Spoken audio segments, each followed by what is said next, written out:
L'atelier de formation des ONG partenaires de la PACIB et des chefs services planification et développement local des 10 communes d'intervention de Benkadi Bénin qui se déroule depuis le lundi 20 juin 2022 à l'hôtel Bel Azur de Kampopo a enregistré la communication de 2 grands orateurs de Kandakabi. Il s'agit dans un premier temps du professeur Toussaint Louguignon qui a entretenu au deuxième jour du séminaire, soit le mardi 21 juin, les participants sur 2 thèmes à savoir prise climatique et écologique, puis identification et sélection des mesures AB. Dans une interview qu'il nous a accordée, il revient sur l'importance de l'initiative Benkadi qui permettra d'endiguer à la base les effets des changements climatiques. Pour une prise de conscience collective en vue de l'adoption des solutions résilientes, il a pris l'occasion à profit pour lancer son cri de cœur. L'approche Benkadi, c'est une approche centrée sur les acteurs à la base, les acteurs locaux.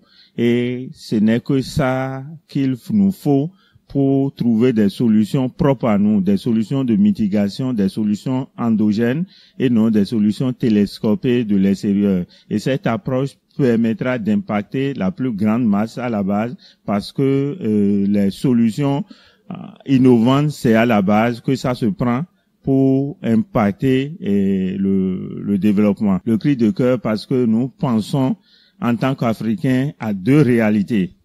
On pense que il y a un Dieu qui donne dans un puits sans fond et que les ressources sont inépuisables. Qu'on peut toujours continuer à puiser avec nos mauvaises habitudes. Les ressources ne sont pas inépuisables. Donc, il faut que nous changeons de comportement pour rentrer dans la durabilité. Et l'autre chose qui est de mon cri de cœur, les changements climatiques, c'est planétaire. Ce n'est pas une fatalité. Si nous nous organisons bien, nous pouvons adopter des solutions résilientes et arriver au bout des changements climatiques. Puisque nous sommes encore sur la Terre, nous devons pouvoir prendre des solutions pour y demeurer sur la terre. Le président du conseil d'administration de la PACIB, le docteur Aurélien Tidegla, a pour sa part coaché les participants sur 3 thèmes. Déjà, le premier jour de l'atelier, sa communication a porté sur la participation citoyenne et le dialogue multi-acteurs. Au 4e jour du séminaire, sa communication a porté sur la planification orientée AB, résultats attendus et activités clés, puis le plaidoyer et lobbying en faveur du développement local, rôle des facilitateurs superviseurs et stratégie d'intervention dans le cadre de Benkadi. Dans une interview, il révèle la spécificité de cette thématique en rapport avec le projet Benkadi. Le programme Benkadi, c'est un programme particulier dans la mesure où c'est pas un programme qui fait des réalisations physiques sur le terrain, non. C'est un programme qui vise à influencer les politiques dans le domaine de l'environnement, dans le domaine des changements climatiques, en s'appuyant sur les outils qui sont déjà en place, tels que les politiques sectorielles, tels que les plans de développement communal.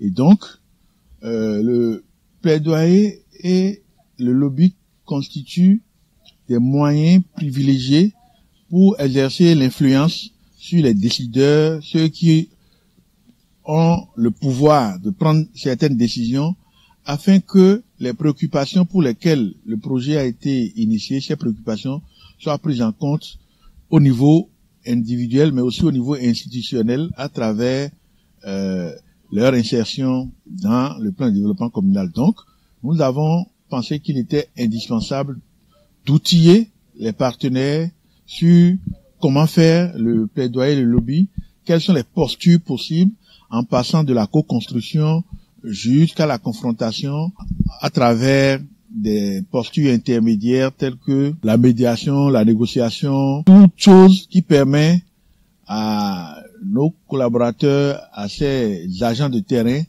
de tenir un discours cohérent, de mieux communiquer avec les autorités locales, les autres partenaires, de mener un dialogue politique constructif pouvant les aider à obtenir satisfaction sur la prise en compte des questions environnementales, en particulier les questions liées au changement climatique dans les PDC et surtout en utilisant comme approche l'adaptation basée sur les écosystèmes. Évoquant ce dernier thème, le communicateur au cours de son exposé a amené les participants à mieux le cerner par des exercices de simulation.